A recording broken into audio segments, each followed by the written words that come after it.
Eu gosto de falar de pé, penso que me ouvem.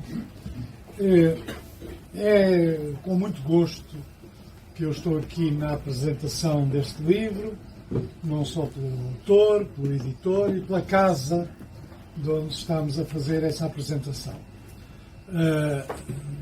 Aliás, é interessante em relação a esta casa, um dia que se faça a história, vamos encontrar aí alguns episódios interessantes do passado. Mas não há nada que o tempo não resolva. E, portanto, estamos muitos aqui que no tempo deste livro andávamos à pancada uns com os outros. Portanto, fazia parte isso faz parte eu às vezes tenho que explicar isso nas escolas. É natural, quer dizer, por um lado nós competíamos pelo mesmo território e por outro lado era um período de grande turbulência política e ideológica e isso significava que em muitas circunstâncias se passava a formas superiores de luta, neste caso, entre os diferentes grupos e entre as diferentes pessoas. Bom, seja como for, eu queria dizer-vos alguma coisa sobre o conteúdo deste livro. Além, evidentemente, da minha estima pelo Fernando Cardeira, é evidente que este tipo de depoimentos são muito relevantes para fazer uma história que, em grande parte, ainda está por fazer. Apesar de muita coisa ter vindo a ser publicada nos últimos anos, há muita coisa que ainda está por fazer. Há aqui 3 capítulos, no fundo 3, que correspondem a uma parte testemunhal, que se pode tratar quando se fala da resistência, porque ao ser testemunhal é, no fundo, como é que se faz a educação da revolta, como é que um conjunto de experiências depois explicam que as pessoas se revoltam e depois estão dispostas a ser consequentes com essa revolta, ao ponto de poderem dar cabo da vida toda, porque os atos de coragem que aqui também são relatados são atos que implicavam não ter futuro. Eu, às vezes, quando discuto com as pessoas nas modas atuais, há uma certa historiografia da recuperação do Estado Novo. E um dos aspectos é a ideia de que aqueles que eram dirigentes associativos ou que eram dirigentes políticos naquela fase final, é uma tese, por exemplo, do Rui Ramos, no fundo estavam a lutar pela sua própria carreira. A ideia era que, com certeza, estavam a fazer aquelas coisas para depois serem quadros das empresas e que isso está escrito. Não é? O que, evidentemente, é uma patetice do tamanho de uma casa, porque há aqui um aspecto, é que as pessoas, em muitos aspectos das suas opções, não estavam a pensar no futuro, quer dizer, não estavam a pensar em carreiras, não estavam a pensar naquilo que podiam ganhar, mas pelo contrário naquilo que podiam perder. E isso é, para além do mais, ao fim de 48 anos de ditadura, ninguém imaginava que ela ia acabar tão cedo. Eu acho, aliás, uma coisa às vezes um bocado, enfim, que é dizer, eu sabia muito bem do 25 de Abril, eu sabia muito bem, não sabem nada. E, por exemplo, neste trabalho do Cunhal, que eu ainda não acabei, eu fiz um retrato do que estavam a fazer vários grupos políticos, a começar pelo PCP, cuja Comissão Executiva reunia aqui em Matosinhos no dia 24, para tentar perceber qual era o grau de conhecimento. Havia conhecimento que havia movimentações militares, mas o próprio 25 de Abril. E, de repente, descobri que eles deitaram-se todos às 10 horas. Portanto, e depois no dia seguinte, em buscar são os vizinhos que chamam a atenção. É normal. Mesmo aconteceu em Paris, com muita gente, quer dizer, a ideia de que isto podia acabar nos tempos mais próximos era uma ideia que não existia. Quem se comprometia com estas coisas comprometia-se para a vida inteira. Se tivesse que fugir, fugia, se tivesse que evitar a tropa, evitava, se tivesse que ir à tropa, ia contrariado, mas aquela ideia que hoje existe aí muito à direita, de que no fundo o que se fazia-se porque a gente sabia que aquilo ia acabar dentro de pouco tempo e que aquele currículo de oposição ao regime ia funcionar com uma vantagem comparativa. E, portanto, nesta parte da sociedade, há hoje uma historiografia que diz mais ou menos o seguinte: a economia estava magnífica. Salazar, os dados económicos eram muito vantajosos, e, portanto, a ideia de que o Estado Novo era um regime que, de alguma maneira, tratava mal os portugueses era contrariada pelos dados económicos. Eu conheço um precedente destas ideias, que é quando Mussolini tomou conta de Itália, uma das coisas que se dizia a seu favor é que tinha feito chegar os comboios a horas. E, portanto, a Itália é fascista, os comboios chegavam a horas. E aqui é uma versão de que os comboios chegavam a horas. E essa historiografia, no fundo, faz uma análise puramente económica, em muitos casos, com alguns indicadores, mas não entra em conta com os indicadores sociais, não entra em conta com a mortalidade infantil, não entra em conta com a miséria que a maioria dos portugueses tinha, não entra em conta com a circunstância que ainda na década de 50 e início da década de 60 havia campanhas contra o pé descalço em Portugal, da Liga de Profilaxia Social, e é evidente que as fotografias que estão aqui dos bairros da Lata são mais que reveladoras dessa situação. Aliás, portanto, toda essa historiografia otimista sobre esquece o papel das colónias, por exemplo, na nossa economia, esquece o papel do controle dos salários pela inexistência de um quadro legal para greves e para reivindicações, isso tudo não aparece. Ou então aparece numa linha a dizer sim, havia coisas e tal, vírgula. Mas a verdade é que o regime estava pujante do ponto de vista económico em vésperas do 25 de abril. Também não é verdade. E esta historiografia, é evidente que o que é importante é ver coisas como estas fotografias dos bairros da Lata. Nós temos, aliás, um momento crucial para perceber o que era o Portugal em vésperas do 25 de abril. São as cheias e as chuvas de 1967. Em 1967 choveu como ontem, parece que choveu. Eu estava tão cansado que dormi numa pedra, que nem andei por ela, que havia, mas parece que choveu muito, granizo em muitos sítios do país. Em 1967, o sítio de onde choveu mais foi Cascais. E ora, em Cascais não há um morto. Na zona ribeirinha, entre Lisboa e Vila Franca, ainda hoje não se sabe exatamente quantas pessoas morreram, mas calcula-se que acima de 700. Porquê é que não se sabe? Porque a censura impediu qualquer notícia sobre o que estava a passar naquela zona. Quem primeiro lá chegou foram os estudantes, quer estudantes associativos, quer estudantes da JUC, e descobriram uma situação calamitosa com os cadáveres na lama.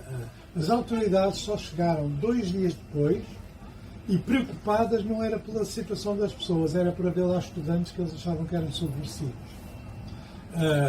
E isso é um retrato de um país que as fotografias e esta parte sobre a sociedade retrata e bem.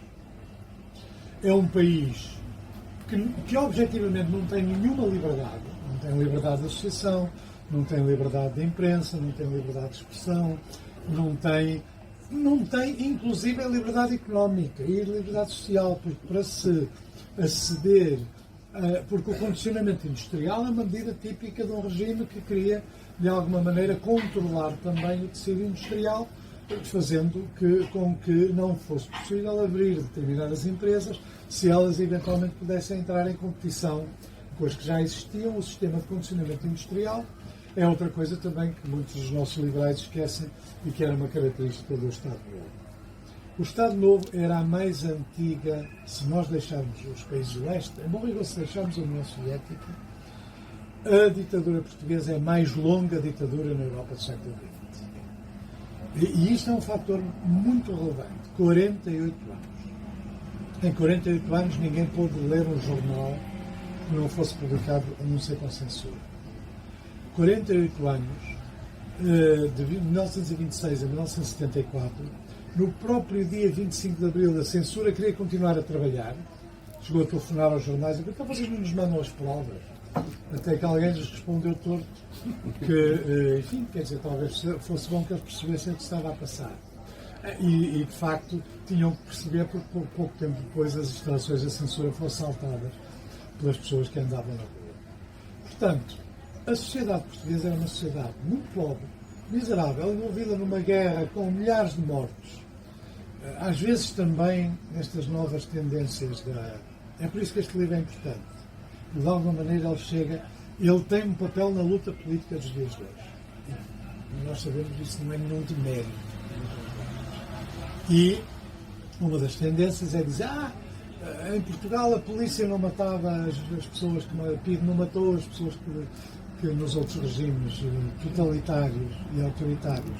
Matou está bem? Quer dizer, de facto, há um número significativo de pessoas, significativo são poucas, que a PIDE matou em escaramuças, mesmo. Mas há uma que é morta a sangue frio. Vamos mesmo admitir que o Humberto Delgado reagiu à armadilha e, como ele andava sempre armado, pode ter reagido e pode ter sido morto nessa reação. Mas a secretária do Humberto Delgado é morta a sangue frio. E o Salazar mentiu quando referiu que a desaparição do Salazar se devia certamente ao ajuste de contas da oposição, sendo que ele próprio já sabia o que tinha acontecido. Portanto, também não venham com a bondade do homem, porque de facto, isto é, aliás, nos Estados Unidos, eu fui lá a São José. São José, aqui há uns anos, correram as pessoas que foram lá falar do 25 de Abril, esfiados por um padre. Porque muitos daqueles imigrantes vieram dos Açores, depois do Vulcão dos Capelinhos, outros são açorianos, outros são retornados, não são provavelmente conhecidos por serem muito progressistas, bem pelo contrário. E uma das coisas que, quando eu falei antes de mim, falou o presidente da associação, que fez um elogio ao Salazar. Quer dizer, ele disse, bom, o Salazar tem coisas boas e tem coisas más e tal. E eu falei a seguir e disse, bom, sim, de facto, o Salazar tem coisas interessantes, conhecia muito bem o país, tinha uma grande intuição política, e depois contei a história do assassinato do Delgado e da secretária e recebi uma salva de palmas. Portanto, a partir daí estava garantido o terreno e os homens. Aqueles homens que trabalham têm vacarias, algumas das mais importantes naqueles vales da Califórnia, e um deles apresentava-se exatamente como o rei da batata doce. Eu nunca fui cumprimentado por um monarca, a não ser pelo monarca da batata doce, que se apresentou como tal. Portanto, aquilo é um mundo social e correu bastante bem. Bom, portanto, a parte da sociedade é relevante para as pessoas perceberem que Portugal era um país pobre, era um país em que o que havia de riqueza se devia à exploração colonial e se devia a uma legislação que, na realidade, era uma legislação que impedia aumentos de salários, impedia o controle das condições de trabalho. Eu, às vezes, também, quando tenho que discutir com eles, venho dizer, e tal, mas havia boas condições de trabalho. E eu pergunto, mas já viram as mãos das pessoas que trabalhavam, das mulheres que trabalhavam nas fábricas de conserva? Muito simples. As mãos das pessoas que trabalhavam nas fábricas de conserva, das mulheres, estavam, evidentemente, completamente estragadas, porque descascar o peixe, meter as mãos dentro da água salgada e tudo, mas não adianta. Isto é uma questão que ultrapassa muito os factos e a condição política. Imigração. A imigração é igualmente, de novo, as fotografias são muito interessantes. Claro que aqui, na imigração e na resistência, há duas componentes. Há a componente da imigração económica e há a componente do exílio político. No caso do Cardeiro, é de facto um exemplo dos portugueses que, por recusarem a guerra colonial ou fugindo à repressão, eram não propriamente imigrantes como os outros, mas exilados políticos.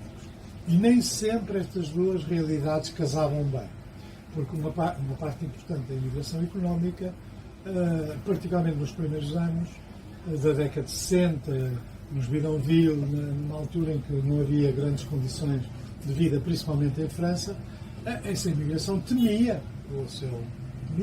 Teve medo de maio de 68, por exemplo. Tinha medo de que a conflitualidade política em França pusesse em causa o seu estatuto de imigrante. Os exilados, por sua vez, a França, a Holanda, a Suécia, faziam todos os esforços para politizar essa massa de pessoas, com algum sucesso, mas algum pequenino sucesso, o que não significa que esses esforços fossem bem-vindos. A imigração em França não é igual à imigração, por exemplo, na Suécia. Não é igual à imigração na Alemanha. E também, durante o tempo, evolui em diferentes sentidos.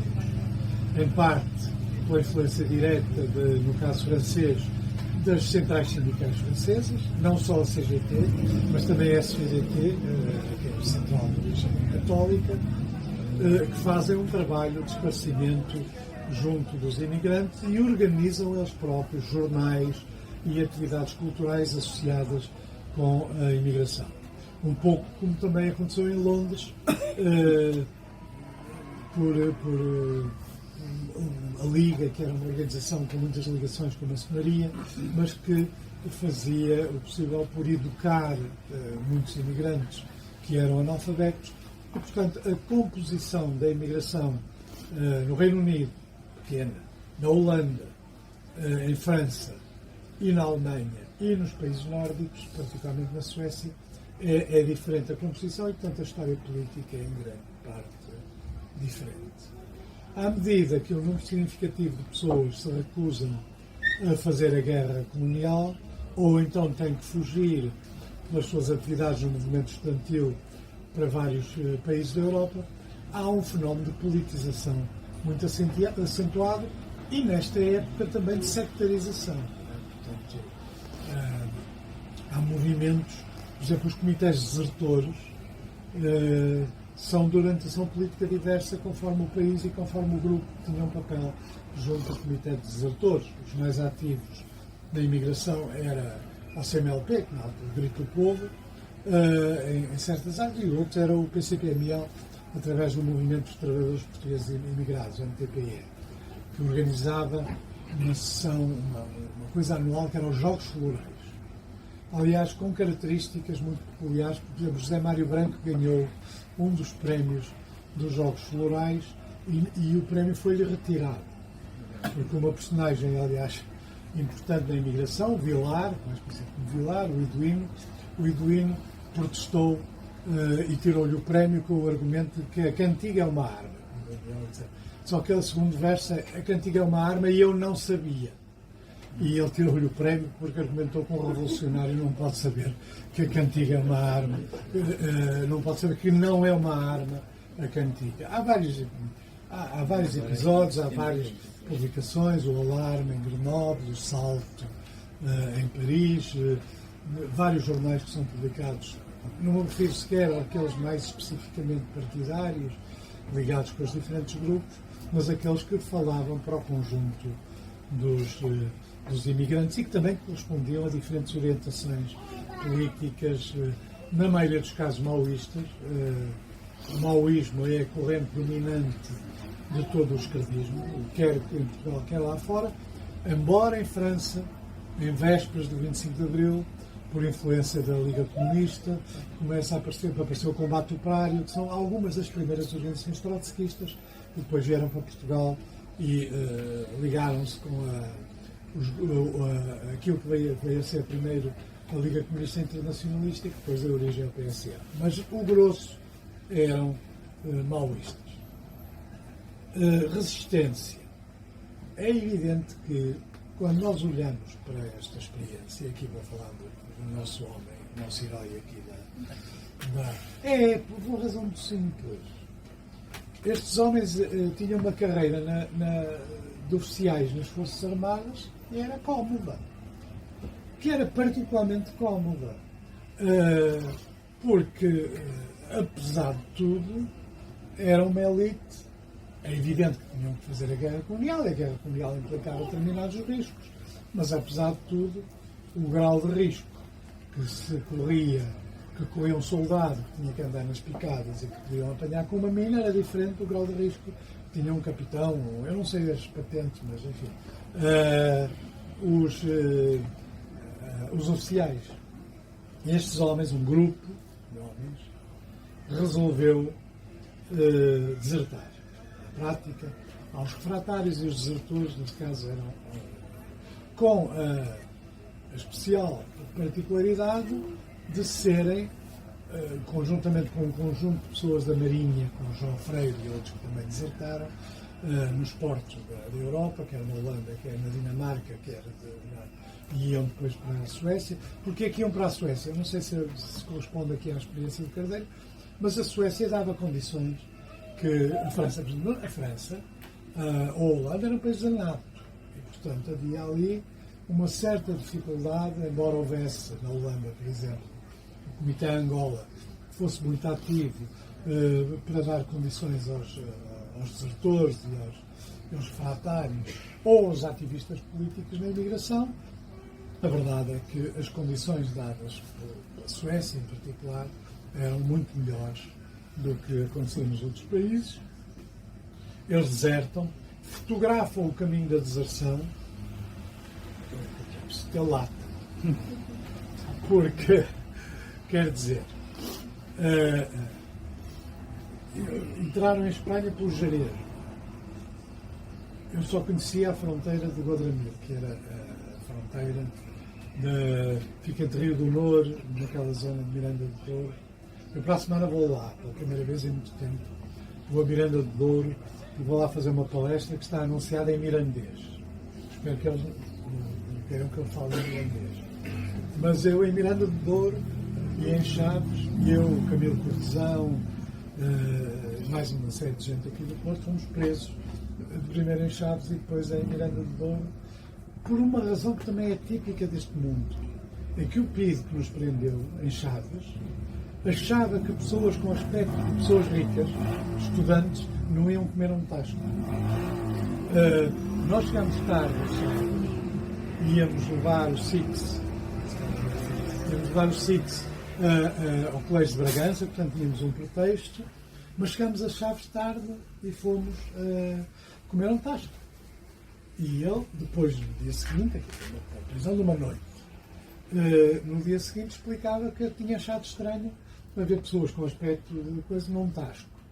Bom, quando chegámos a Miranda de Douro, fomos presos outra vez à entrada de Miranda de Douro, mas a gente explicou que já tínhamos sido presos em Chaves e, portanto, eles telefonaram para Chaves, mandaram-nos logo embora. Mas isso era o reconhecimento da fronteira de Godramil, neste caso. Não havia nem PIDE deste lado, nem Guarda Civil do outro. Estes homens fazem esta travessia. Esta travessia é sempre uma enorme travessia de risco. É muito cansativa, que é outra coisa que as pessoas implica andar muito. E andar por sítios onde não é fácil andar. E depois significa não passar legalmente de uma fronteira, mas duas. As pessoas esquecem-se que Portugal-Espanha, Espanha é um território hostil e depois é preciso passar da Espanha para a França. E depois, em muitos casos, depende, há uns que têm mais dinheiro, outros têm menos dinheiro, ter uma vida, às vezes, muito pesada do ponto de vista do trabalho. O Tino Flores, por exemplo, que é autor daquelas canções todas, como Quem não teme o mar, não teme os patrões e tal, o pequeno almoço do patrão. O Tino Flores dizia que nunca mais podia ver frangos na vida, porque trabalhou num aviário, com pó aos frangos. Muitos foram trabalhar em hotéis, como porteiros, e muitos foram trabalhar para fábricas, na Renault, em Milancô, e outros tiveram a oportunidade de, na Suécia, noutras condições, poderem aprender a língua e poderem ter uma maior liberdade política. Mas é sempre um trajeto de coragem. É sempre um trajeto que se faz com risco. E que está aqui documentado nestas fotografias e está documentado na biografia, no fundo, do Cardeira, e depois noutro aspecto que é relevante na Suécia, mas também é relevante em França e em Inglaterra, que é as manifestações contra a guerra colonial. Normalmente feitas em conjunto com organizações locais com quem havia grandes afinidades ideológicas, e essas manifestações são manifestações que ajudaram a mostrar nesses países a relevância da guerra colonial e denunciar a guerra colonial. Talvez as mais importantes ocorreram no Reino Unido, por causa da visita do Marcelo Caetano e da denúncia pelo padre Hastings do massacre de Viriamo, mas a verdade é que, em todos os casos, na fase dos últimos anos antes de 25 de Abril, estas comunidades de exilados e imigrados é que levam a preocupação com a guerra colonial para fora das reuniões internacionais, para fora da ONU, para fora dos grupos mais ou menos organizados que pegavam nestas causas e levaram esta causa para a rua. E isso, em conjunto com organizações, teve um papel muito importante. E também em obrigar que muitas organizações políticas radicais desses países, umas mais radicais, outras menos radicais, incorporassem na sua luta a luta contra a guerra colonial. Porque isso mesmo com o PC, nos anos anteriores, a resistência portuguesa era vista em muitos países como secundária em relação à resistência espanhola.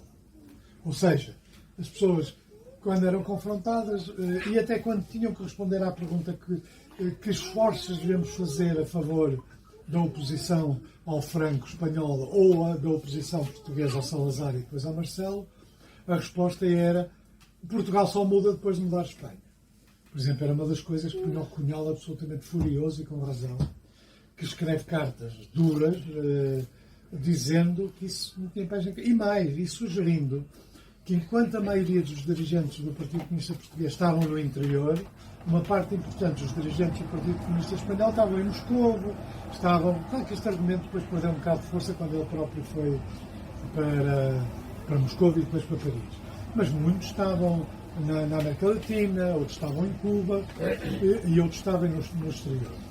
E a luta para que a resistência portuguesa passasse a ser vista como autónoma em relação à resistência espanhola e como, em alguns aspectos, com maior sucesso, com maior dureza do que era a resistência espanhola, fez-se também através destas manifestações, quer no plano sindical, obrigando as grandes centrais sindicais, principalmente em França,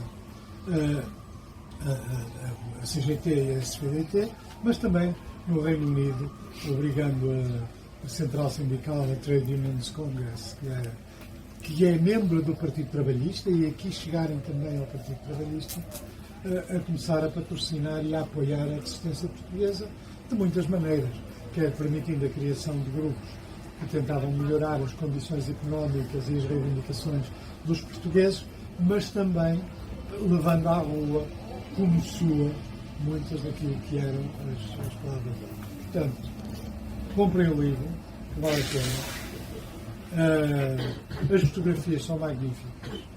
Os textos testemunhais são igualmente muito importantes, mas é um mergulho num passado sinistro. É um mergulho num passado sinistro. E a nossa obrigação em termos de memória é que as pessoas continuem a olhar para ele como um passado sinistro. E que não haja nenhuma complacência com um regime político que era uma ditadura. Eu, por exemplo, nunca digo Estado Novo, digo sempre ditadura. Ou então digo a ditadura do Estado Novo. E quando vou às escolas, que a gente tem que defrontar pessoas que viveram sempre em liberdade, e, portanto, a percepção do que não é viver em liberdade é difícil de ter, é normalmente estes aspectos mais violentos. Eu já escrevi um artigo sobre isso no Público, mostrando-lhes o que era a tortura do sono ou a tortura de estátua, e quando se lhes mostra de uma forma muito vivida, convidando um deles para ser torturado e mostrando como é que funcionava a tortura, é muito interessante, porque isto é o público mais complicado. 14, 15, 16 anos, só foi pendurado no telemóvel. Depois de se lhes mostrar o que eram estas violências, há uma gravidade na sala. Há uma espécie de... Deixa de ver aqueles reguilas de falarem-se uns aos outros, vai tudo e tal. E isso é a nossa obrigação, porque testemunhamos muitas destas coisas, e o Carreira cumpre com livros como este e o seu editor a mesma coisa, que é muito simples. No dia 25 de Abril, de manhã nós éramos uns e de tarde éramos outros. Quer dizer, fossem como fossem as vicissitudes, as complicações, seja lá o que for, de manhã éramos uns, de tarde éramos outros. E ainda somos os outros da tarde do 25 de Abril, e, portanto, isso também é uma obrigação ética, moral e política que nós devemos manter. Portanto, parabéns ao autor e ao editor, e muito obrigado também pelas coisas que o arquivo defende. Portanto, eu também estou a falar com interesse. Tenho mais. Eu sei que tem mais. Eu sei que tem mais. Porque, por exemplo, vem muito pouca coisa da imigração. Tem pouca coisa. Mas pronto. Então essa pouca para nós é muita. E agradecer esta oportunidade de poder falar do livro e terminar, porque eu sou um falador inveterado e não quero continuar aqui a falar mais vezes. Muito obrigado.